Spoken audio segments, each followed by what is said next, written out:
여러분, 오늘 본문이 무슨 본문인 것 같아요? 뭐에 대한 본문인 것 같아요?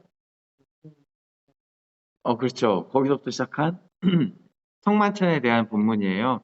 그래서 우리가 지지난주랑 그 전에 계속 예수님의 살과 피에 대해서 계속 나눴죠. 예수님의 생명의 떡이라는 게 무슨 말인지에 대해서 나눴고, 그래서 그 의미가 무엇인지에 대해서 나눴는데, 연결해서 오늘 본문까지 하고, 그 다음 다시 요한복음으로 돌아가서 계속해서 그 다음 본문으로 넘어갈게요. 요즘에 제 딸에게 있어서 중요한 화두 중에 하나가 친구 관계. 제 딸이 몇 학년인지 기억하는 사람? 땡, 비슷했어. 2학년입니다. 2학년인데, 얘가 이제 전에는 그런 고민이 별로 없었는데, 얼마 전에 이런 일이 있었어요. 학교에서 자기가 친하다고 생각하는 애가 있었어. 근데 그 친구가 이제 생일이 다가왔는데, 그 친구가 말하길, 이제 다영이한테 직접 말한 게 아니라 다른 친구한테 말하기를 다영이는 별로 안 친하니까 생일 선물을 안 줘도 돼 이렇게 얘기를 했나 봐요. 근데 그 얘기가 얘한테 들어왔어. 근데 얘는 걔를 친하다고 생각을 했어. 근데 걔는 자기 보고 안 친하대. 그 얘가 이제 약간 고민이 되기도 하고 민망하기도 하고 뭐 약간 그런 것 같아요. 그러면서 이제 본격적으로 이제 이 초등학교 2학년의 삶에 친구라는 것들이 이제 중요해지기 시작했어요. 더 어릴 적엔 사실 엄마 아빠면 충분하죠. 근데 이제 크면 클수록 여러분들 좀 더 커봤잖아, 초등학교 2학년보다. 친구들이 중요해져 가는 시기를 지나가잖아요. 그래서 이 친구는 지금 친구들이 중요해요. 사실 이 친구 관계라는 게 마음대로 안 될 때가 많이 있는 것 같아요. 저도 이제 어릴 적을 돌아보면 제가 항상 친해지고 싶은 사람이 있고 또 어쩌면 친해지고 싶지 않은 애들도 있어요. 근데 친해지고 싶은 사람이 제 마음대로 친해졌던 경험이 별로 없어요. 그리고서 사실 친구는 한참 시간이 지나고 돌이켜 보니까 남아있는 게 친구예요, 그냥. 내가 의도해서 누구랑 친해지려고 친해지는 것도 아니고, 누구는 마음에 안 들어 그러면서 그런다고 아예 또 안 친해지는 것도 아니더라고요. 그냥 그러다가 어느 순간 남는 게 친구예요. 근데 그럼에도 불구하고 내가 정말 싫은 누군가가 있다면 밀어내기도 해요. 잘 안 놀라 그러고 핑계를 대기도 하고 피하기도 하고 그래요. 여러분들은 어땠는지 모르겠는데 저는 그랬어요. 어, 사람이라는 게 뭐 여러 가지 이유가 있을 수 있어요. 뭐 어릴 적에는 뭐 저 친구가 옷차림이 더러워 보여서 그럴 수도 있고, 아니 저 친구가 말하는 게 너무 싸나워서 그럴 수도 있고, 또 그때 표현에 의하면 뭐 싸가지가 없어서 그럴 수도 있고, 재수가 없어서 그럴 수도 있고, 뭐 여러 가지 뭐가 마음에 안 들 수 있어요. 뭐가 마음에 들 수도 있고 마음에 안 들 수도 있는 거죠. 사람이 또 다른 사람을 볼 때. 그럴 때 저는 그 친구들을 적극적으로 이제 밀어냈어요. 그런데 만약에 교회 안에 마음에 안 드는 친구가 있어. 그럼 어떻게 해야 될까? 네? 심판을 한다고요? 무서운 사람이네요. 어, 네, 되게 FM적이긴 한데 왜 그럴까요? 응? 갑자기 친구가 원수가 됐네요. 원수니까 네. 오늘 그거에 대해서 좀 나눠볼 거예요. 친구를 뭐 살다 보면 서로 밀어내고 할 수도 있어요. 근데 교회에서는 뭐 그러면 안 된다고 사실 말하는 경우들이 있는데 그럼 왜 안 되냐? 교회는 뭐가 달라서 이 친구도 저 친구도 같이 지내야 되냐에 대해서 이 성찬과 함께 얘기를 해볼 거예요. 제 지난주 말씀 기억 잘 안 나죠? 일단 예수님의 살과 피가 나오긴 했어요. 지난주에. 어떤 본문이랑 연결돼서 나왔냐면 오병이어 본문과 연결돼서 나왔어요. 기억나요? 오병이어는 물고기 두 마리랑 떡 5개로 5천 명의 남자를 먹인 사건이에요. 이 사건 이후 예수님이 스스로를 뭐라고 소개하세요?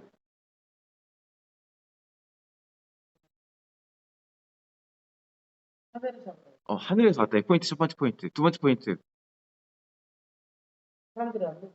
안 믿었는데 자기를 뭐라고 속이겠냐고. 첫 번째 포인트, 하늘에서 왔다. 두 번째 포인트.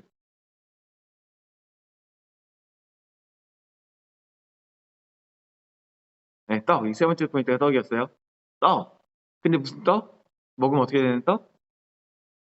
영생을 얻는 떡. 하늘에서 내려온 생명의 떡이라고 자신을 소개했어요.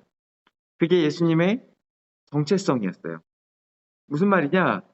자기 자신을 통해서 생명을 얻게 된다. 예수님 자신이 하늘에서 내려왔는데 예수님을 통해서 우리가 영원한 생명을 얻게 된다는 걸 전하신 거예요. 그리고 그 자신을 받아들이라고 명하신 거예요. 근데 그 예수님의 살과 피를 그럼 우리가 어떻게 먹냐 했을 때 실제로 우리가 그것을 먹는 것은 예수님 지금 계시지도 않잖아요. 예수님의 살과 피가 있었어도 다 썩 없어졌겠지. 근데 그걸 어떻게 지금 먹냐라고 한다면 그것에 대한 이야기로 성찬에 대해 이야기를 했어요. 성찬 본문을 가지고 와서 이제 여러분에게 얘기는 첫 번째 성찬이 시작될 때 예수님 뭐라고 말씀하셨어요? 빵을 떼서 주면서 이것은 내 살이다. 이렇게 말씀하셨어요. 오늘 본문에도 나오는데 이것은 너희를 위하여는 내 몸이니 이것을 행하여 나를 기념하라. 이게 떡을 떼면서 하신 말씀이에요. 그 다음에 포도주를 따라주면서 그때 뭐라고 그랬냐면 이것은 너희를 위하여 흘리는 나의 피, 곧 언약의 피다. 그랬어요. 이걸 마셔서 나를 기념해라.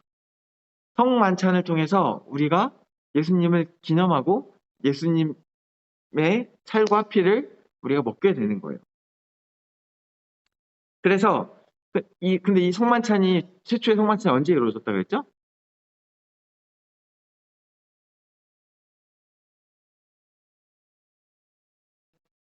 오래전에 예수님 계실 때겠지. 2000년 전이겠지. 제일 열심히 또 이제 설명한 이야기가 있는데 혹시 출애굽 기억나요? 출애굽? 출애굽과 10개 재앙 이야기했던 거 기억나요? 기억, 어, 10개 재앙 중에 마지막 재앙이 뭐였죠? 어, 그치. 문에다 피를 바르면 뭐 장, 장자가 안 죽어. 그러면은 원래 그 10번 재앙은 장자가 죽는 거였어요. 장자가 죽는 건데 그것도 하나님의 심판이었는데 그게 어떻게 피해지냐? 문에다가 피를 바르면 양의 피를 바르면 되는 거였는데 그날 밤 뭘 하라 그랬어요? 하나님께서 그 잡은 어린 양과 쓴나물과 무교병을 먹어라 그랬어요. 근데 그 6월절 어린 양은 반드시 다 먹어라 그랬어요. 만약에 우리 가족이 많아. 그 양이 모자라. 그럼 양 두 마리 잡아. 근데 그래 어떻게 잡다 보니까 사실 양 한 마리, 두 마리 딱 맞게 가족들이 있을 순 없잖아. 남아. 그럼 어떻게 해? 무조건 먹어야 돼. 못 먹어. 그럼 어떻게 해? 옆집 사람 불러다. 옆집 사람 불러다가 같이 먹어. 다 못 먹으면 태워서 버리는 거예요, 사실은. 태워서 버리는 거고. 근데 기본적으로는 옆집 사람이랑 같이 먹으라 그랬어요. 이 6월절 예식은 무엇을 위한 거냐면 이 쓴나물과 그다음에 무교병을 먹는 거는 그날에 긴박하게 너희가 탈출했던 걸 기억해라.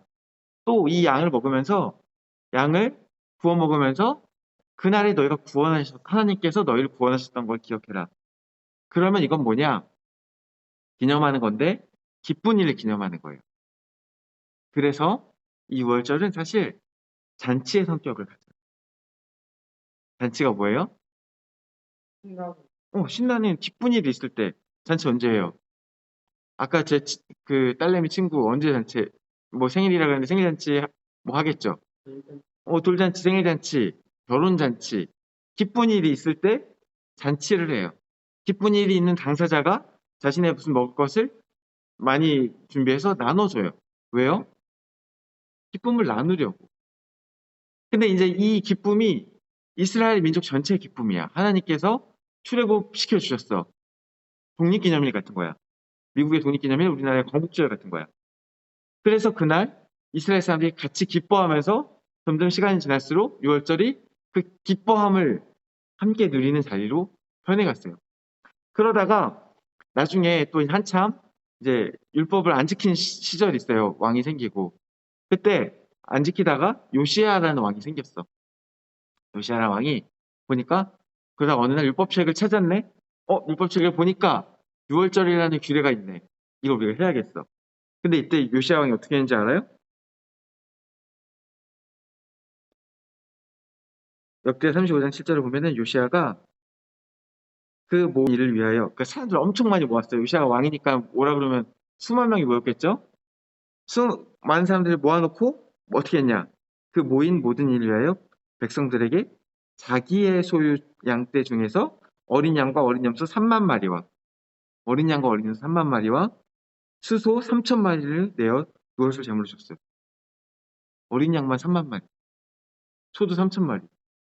아무리 왕이 뭐 돈이 많아도 이게 적은 양은 아니었을 거예요. 근데 왜 이걸 잡아서 나눠줬어요? 그렇죠. 이거 잔치인 거예요. 6월절이 하나님 기쁨을 기억하는 잔치인 거예요. 함께하는 잔치인 거예요. 그러다가 이 요시야 왕만 그런 게 아니에요. 바로 뒤를 보면 8절을 보면 레위인의 지도자층 사람들도 각출해서 양 5천 마리, 수소 500마리를 내놓아서 레위 사람들이 같이 즐기는 것들을 볼 수 있어요. 이게 6월절이에요. 하나님의 구원을 기뻐하며 잔치를 베푸는 거예요. 그 속에 양을 감당할 수 없는 사람이 있을 수도 있어요. 돈이 없을 수 있어요. 근데 또 누군 돈이 많을 수 있어요. 그럼 어떻게 해요? 돈 많은 사람이 양 좀 사는 거예요. 돈 많은 사람이 잔치를 베풀고 함께 먹는 거예요. 왜요? 그 이스라엘 사람들의 전체 기쁜 일이니까 함께 즐기는 거예요. 그리고 하나님의 구원을 감사하고 찬양하는 거예요. 그게 6월절이에요. 성만찬도 똑같아요. 애초에 성만찬 자체가 6월절의 업그레이드 버전이에요. 원래 성만찬이 이스라엘 사람들 구원하신 하나님의 출애굽 구원을 기념해서 이스라엘 사람들이 하는 잔치였다면 이제 이거는 민족을 초월해서 누구든지 예수를 믿는 사람, 그래서 성도가 된 사람들은 그 예수님의 십자가 구원을 기념해서 함께 모여 식사하는 거예요. 그게 성만찬이에요. 특별히 이때 먹는 거는 이미 앞에 말한 그 6월절에서 어린 양을 잡았지만 사실 6월절이 이제 이 이후에 새로운 어린 양이 예수님이거든요. 예수님을 대신 먹는 거예요. 예수님을 그때 각자 갖고 온 떡과 포도주로 먹는 거예요. 함께 기뻐하면서. 6월절 잔치나 성만찬은요. 그래서 이웃들을 배척하고 소수의 닫힌 공동체 안에서 다시 말해서 끼리끼리 모여서 즐기는 게 아니에요. 너는 돈이 좀 있고 나는 돈이 없으니까 나는 빠질게 그런 게 아니에요. 돈 있는 애들끼리 모여서 우리는 한번 모이면 양갈비 이런 거 뜯는데 거기 뭐 맨밥만 싸우는 애들이랑 어떻게 같이 먹어. 이러는 게 아니에요. 그게 잔치인가요? 만약에 자기 식사 하려면 그건 자기 식사예요. 자기 끼리끼리 친교 모임 하려면 집에서 하면 돼요. 근데 교회에서 성만찬을 하는 것은 예수님의 구원을 기념하고 예수님의 떡을 나누라는 거예요. 각자 갖고 온 음식이 얼마나 귀하든 아니든 각자 갖고 올 수 준비할 수 있는 게 있든 없든 저 사람이 마음에 들든 안 들든 예수님의 구원을 기념하라는 거예요. 왜? 왜 똑같이 그렇게 하라는 거예요? 어쩌면 우리가 각자 달라도 예수님 앞에서는 똑같기 때문에 그래요. 예수님의 구원 앞에서는 십자가 앞에서는 우리가 똑같이 죄인이기 때문에 그래요. 우리가 똑같이 예수님 앞에서는 빚진 자예요. 능력이 없는데 예수님께서 그냥 구원해 주신 거예요. 은혜로. 그 앞에서 우리는 빚진 자예요. 그 속에서 너는 잘났어. 나는 못났어. 쟤는 싫어. 이렇게 하는 게 아니라 그래, 네가 잘났어. 얼마나 잘났고 내가 못났어. 얼마나 못났고 네가 싫으면 얼마나 싫으냐. 하나님 안에 우리는 다 용서받은 형제 아니냐. 함께 모여서 그 은혜를 기뻐하자. 그리고 예수님의 살과 피를 나누자. 함께 모여서. 그게 바로 성만찬이에요. 사실 이 고린도 교회가 개파 갈리기로 유명한 교회였어요. 오늘 본문에도 보면은 18절 먼저 너희가 교회 모일 때 너희 중에 분쟁이 있다 함을 듣고 어느 정도 믿거니와 너희 중에 분쟁이 있다 말 들었는데 그래 알겠어. 19절 너희 중에 파당이 있어야 너희 중에 옳다 인정함을 받은 자들이 나타나게 되리라. 파당을 이렇게 나눴어요. 이 고린도 전서 앞에를 보면은 오늘 교회가 뭐라 그러냐면 난 아볼로당이다. 나는 바울파다. 나는 뭐 베드로파다. 심지어 어떤 놈들은 나는 그리스도파다. 뭐야 그럼 나머지는 다 그리스도에 속한 사람들 아니라는 얘기야? 자기만 진짜야? 다 나머지 이단이라는 얘기야? 말도 안 되는 서로 당을 나눠서 서로 싸우고 있었어요. 근데 그 중에서 오늘 특별히 오늘 바울이 꼬집는 건 뭐예요? 22절. 너희가 먹고 마실 집이 없느냐? 너희가 하나님의 교회 없인 여기고 빈궁한 자들을 부끄럽게 하느냐? 너네 왜 돈 없는 애들 따돌려?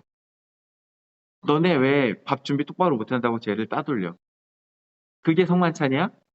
예수님이 너한테 돈 갖고 오면 구원시켜 주셨어?